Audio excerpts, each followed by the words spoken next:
오늘은 재택치료 4일차입니다. 이제 처음 진단되었을 때와 달리 어느 정도 좀 여유가 생기셨을 텐데요.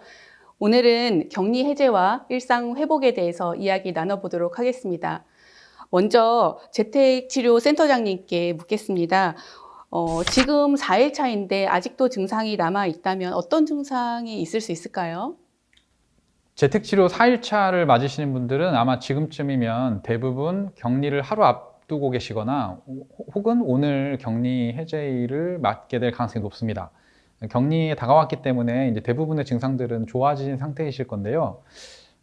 좀 늦게까지 남는 증상들이 뭐 기침을 하신다든지 후각이 조금 둔해져서 냄새 쪽으로 좀 불편하시다든지 콧물이 좀 있다든지 뭐 이런 것들은 흔히 이제 남을 수 있는 증상이니까요. 안심하셔도 괜찮고요. 이제 간혹 일주일 정도 지났는데도 격리 해제가 다가오는데도 열이 많이 나시거나 숨 쉴 때 흉통이 심하시거나 하는 경우가 간혹 있는데요. 이런 경우는 저희가 반드시 확인을 해봐야 되니까요. 진료할 수 있도록 연락을 주십시오. 네, 근데 증상이 남아있는데 혹시 이제 격리가 해제되거나 그러면 주변에 전파시키거나 그럴 위험성은 없을까요? 네, 우리나라의 격리 지침은 현재 7일이 되겠습니다. 우리가 격리를 하는 이유는 전염력이 있기 때문인데요. 코로나 바이러스 감염증에서 전염력은 증상이 발생하는 초기에 높다고 알려져 있습니다. 이는 오미크론에서도 마찬가지로 형태를 보이고 있습니다. 그렇기 때문에 초기에는 감염의 전파력이 높기 때문에 격리가 반드시 필요합니다.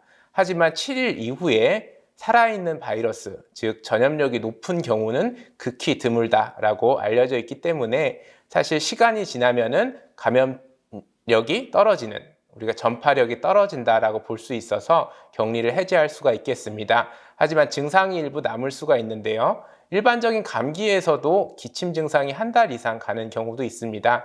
그렇기 때문에 증상이 호전되는지 여부가 가장 중요하고, 증상이 호전되는 추세라고 한다면은 특별히 우리가 전염에 대한 걱정 없이 격리를 해제할 수 있겠습니다.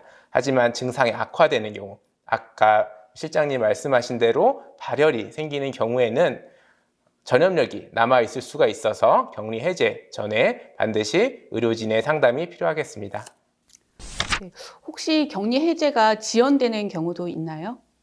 네, 저희가 현재 아마 이 영상을 보고 계신 시점에서는 우리나라 격리 지침이 코로나 확진 검사를 받은 날로부터 일주일, 그러니까 날짜 플러스 6을 하시면 격리 해제일이 되겠습니다.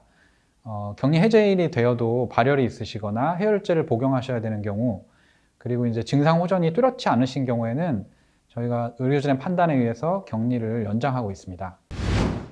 그러면은 증상 호전이 뚜렷하지 않고 증상이 심하다. 그러면은 집에서 격리만 해도 될까요? 아니면 다른 조치를 취해야 될까요? 네, 이게 좀 저희가 이 문제가 저희가 이제 진료하면서도 굉장히 좀 어렵고 고민이 되는 문제인데요. 증상이 보통 이렇게 길게 남으신 분들 중에서는 특히나 이제 아주 늦게까지 발열이 심하신 분들은 폐섬유화가 진행하거나 폐렴 같은 합병증이 발생하는 경우가 많다 그럽니다. 그래서 저희가 단순히 격리만 유지하는 게 아니고 이런 경우에는 대면 외래센터로 환자를 모시고 와서 저희가 직접 뭐 엑스레이를 찍거나 추가적인 검사를 하는 경우가 있는데요. 단순히 이제 격리만 연장하는 게 아니라 환자의 증상이나 정도에 따라서 저희가 추가적인 검사를 하는 경우가 있어서요. 반드시 진료 신청을 해주시기 바랍니다. 네. 첫날 그 1일차에서도 말씀드렸듯이 증상이 안 좋다. 그러면은 재택 대면 외래 신청하면 되는 거죠? 예, 저희가 의료진의 일단은 판단하에. 예, 네. 뭐 재택 진료를 자가격리를 하시는 동안에는 밤낮 할 것 없이 그리고 휴일 없이 비대면 진료하실 수 있고, 그리고 이제 필요한 경우에는 저희가 직접 병원으로 모시고 와서 대면 외래도 진행을 하고, 아주 또 응급한 경우에는 응급실에서도 진료를 하실 수 있으시니까요.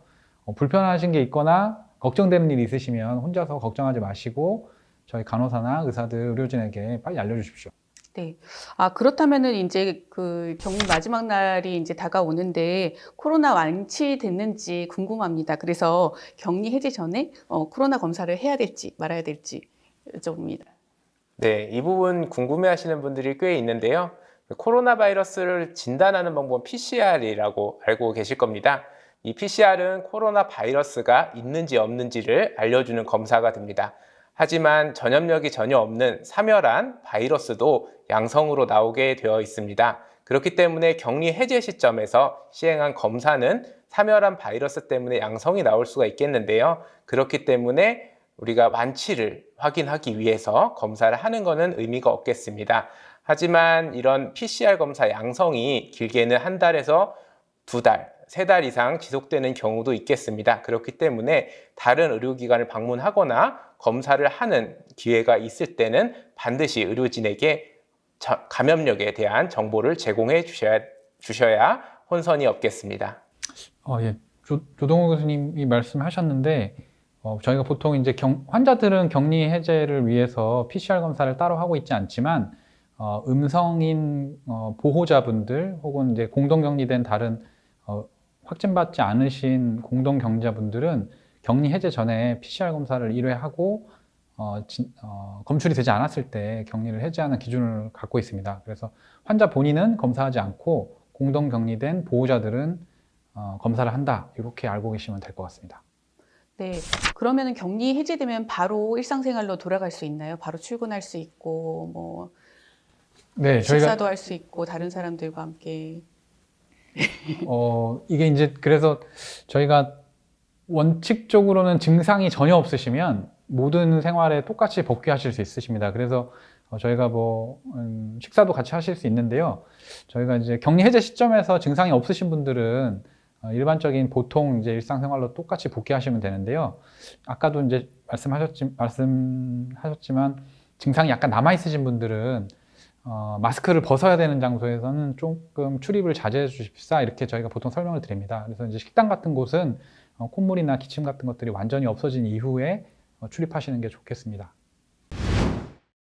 네, 오늘은 코로나 이후의 일상 복귀에 대해서 알아보았습니다. 더 자세한 내용은 여러분을 담당하시고 계신 재택치료센터 의료진에게 상담 받으실 수 있습니다. 네, 여러분의 건강과 빠른 쾌유 바랍니다. 모두 감사합니다.